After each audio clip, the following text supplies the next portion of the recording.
Sa probinsiya ng Mindanao ay may magkaibigan na halos hindi naghihiwalay. Magkapit-bahay, sabay na lumaki, at naging magkakaklase hanggang kolehiyo.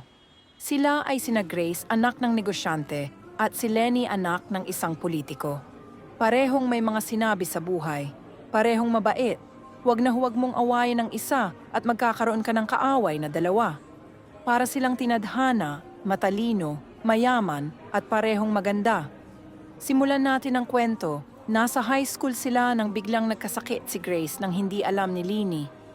Pagpasok ni Lenny at nakita niya wala si Grace ay agad itong umuwi. Hindi na din ito pumasok ng araw na iyon. Dumalaw ito kay Grace at hindi na umuwi sa bahay nila. Doon na ito nagpalipas ng gabi. Minsang nagbakasyon si Lini kasama ang mga magulang sa Amerika.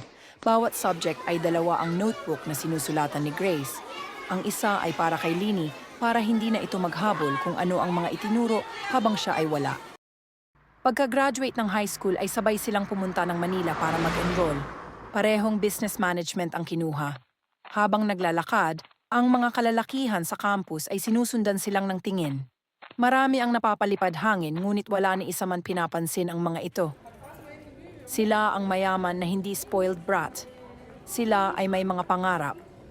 Pangarap nila na magtayo ng negosyo mula sa sariling pera. Kaya focus sila sa kanilang mga plano. Magtatapos ng kolehiyo, magtrabaho sa ibang kumpanya, mag-ipon at magsosyo sa negosyo. Masayang pumapasok sa kolehiyo ang magkaibigan at sabay din silang umuuwi sa parehong gusali. Pagkatapos ng kolehiyo ay nagkaiba ang kanilang landas. Magkaiba ang kumpanyang kanilang napasukan. Bagaman, tuwing may libreng oras ay siguradong magkasama ang mga ito. Paglipas ng 2 taon, nakipagkita si Lenny kay Grace nang may kasama. Mukhang hindi matawaran. Mala Adonis ang mukha nito. Ipinakilala ito ni Lenny, ang boyfriend si Renz, may-ari ng kumpanyang kanyang pinapasukan.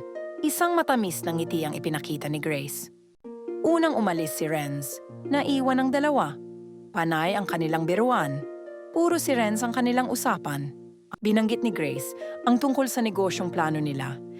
Napagkasundo na nila na magnegosyo ng restaurant. Kumuha sila ng tingting pinutol ito. Ang sino mang makabunot ng mahaba ay siyang negosyo ang mauuna. Pero gagawin pa rin nila ang gusto ng isa kapag lumago na ang una. Nabunot ni Grace ang mahabang tingting.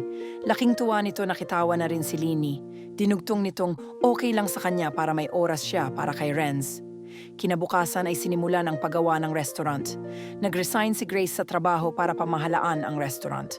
Manager na ay chef pa. Naging maganda ang takbo ng kanilang negosyo. Napapadalas naman si Lini at Renz sa restaurant.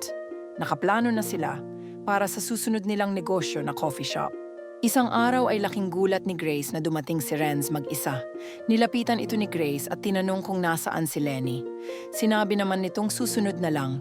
Itinuloy ni Grace ang trabaho pagkatapos bigyan ng juice si Renz para hindi ito mabagot kakahintay kay Lenny. Biglang tumayo si Renz at pumasok sa kusina. Nakita niyang nagluluto si Grace pawisan. Kumuha ito ng tissue at pinunasan. Laking gulat ni Grace, pero binaliwala niya ito. Biglang, umalis si Renz walang sinabi. Pagkasara ng restaurant ay tinawagan nito si Lenny. Tinanong kung bakit hindi ito dumating sa restaurant at matagal na naghintay si Renz. Sinabi ni Lenny na nakalimutan niyang magkikita pala si Renz sa restaurant. Ang katotohanan ay walang alam si Lenny na pupunta doon si Renz. Napaisip tuloy siya, ngayon, napagdugtong-dugtong ang lahat. Lately ay walang nambukang bibig si Renz kundi si Grace. Biglang nalungkot ang mukha niya. Ayaw niya pagdudahan si Grace, mas higit niya itong kilala kesa kay Renz. Binaliwala niya ang pangyayaring iyon, tuloy ang magandang relasyon ng magkaibigan. Hanggang sa nagulat na lamang si Grace ng paglabas niya ay nakatayong nakapayong si Renz sa labas ng restaurant. Basang-basa ng ulan. Nilapitan niya ito at tinanong kung ano ang kailangan. Diretsahang sinabi ni Renz na may gusto siya kay Grace. Natulala ito at humalakhak. Niyakap ito ni Renz, napapaiyak na siya. Sinabi pa nitong anong magagawa niya kung sa kanya tumitibok ang puso nito. Ano ang magagawa niya kung nagkataong ang mahal niya ay ang kaibigan ng una niyang minahal? Tinanong ni Grace kung alam ito ni Lenny. Umiling si Renz, sinabi nitong malapit na niyang sabihin dito na hindi na niya ito mahal. Si Grace na mismo ang nag-aya na pumunta ng coffee shop, ayaw niya itong basta na lang talikuran. Habang nasa coffee shop, ay pinakiusapan ni Grace si Renz na tumigil na naguguluhan lang ito. Sinabi din niyang ayaw niya maapektuhan ang pagkakaibigan nila ni Lenny.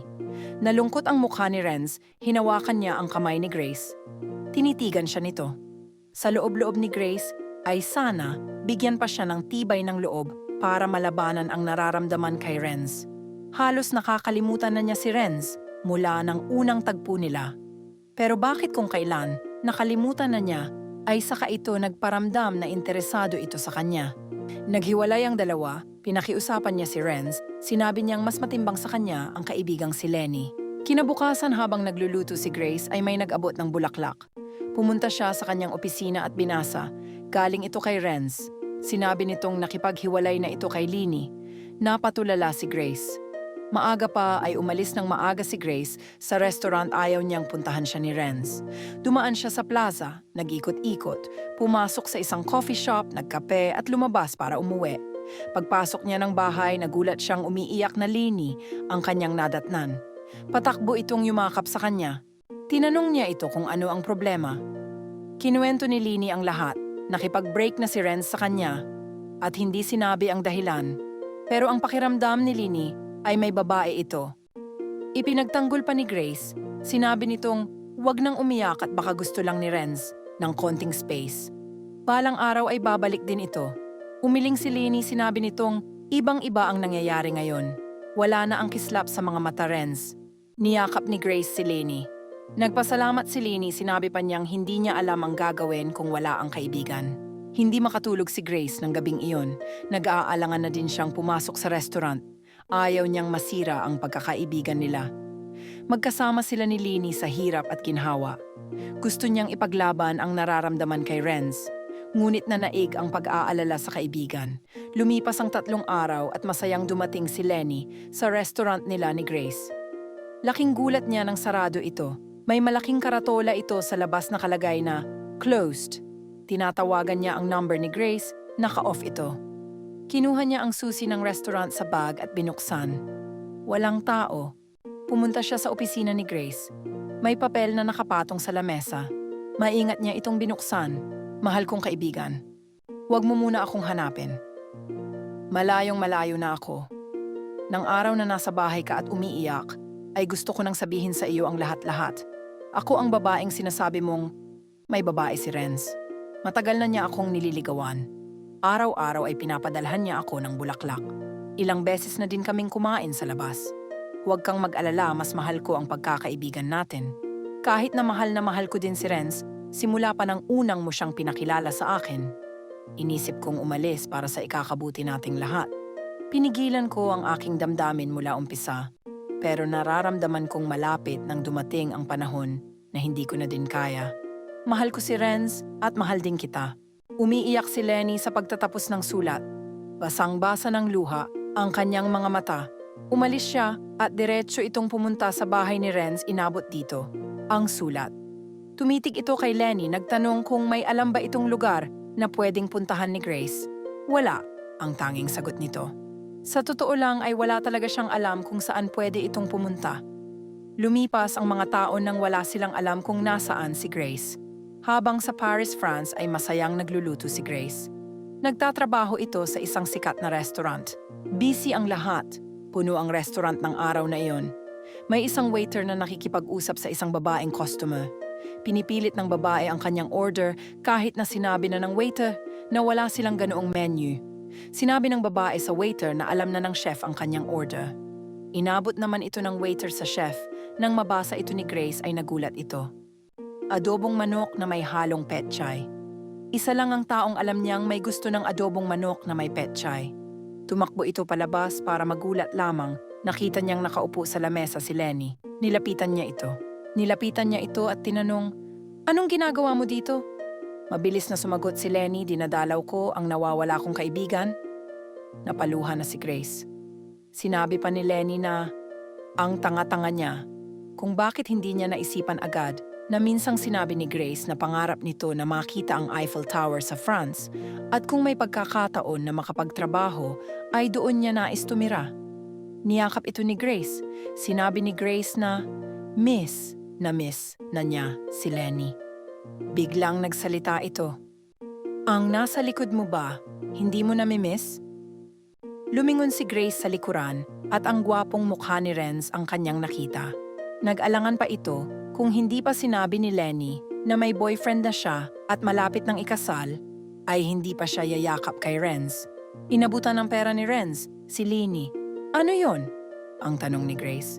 Sumagot si Lenny, wala nang libre ngayon kaibigan.